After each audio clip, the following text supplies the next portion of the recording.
Hey everyone, and welcome back to another video. And in this video, I'm going to show you how to reorder items on Walmart Plus.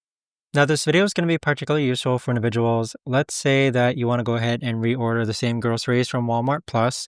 How do you actually go ahead about doing so? Now, this video is going to be short, sweet, and simple, guys. There's not going to be a lot of steps involved. But in order to do this, let's first open up the Walmart app. Then we're going to click on the bottom right hand corner where it says account. Next from here, you're going to scroll all the way down and you're going to find this button that says reorder. Easily buy your favorite items again. So click on reorder. And then from this page here, you can simply just see different items that you've ordered in the past from Walmart app.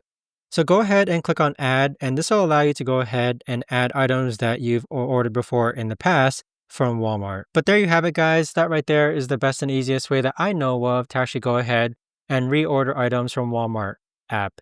If you guys know of a better or easier way to actually do this, let me know in the comments down below. I would love to know.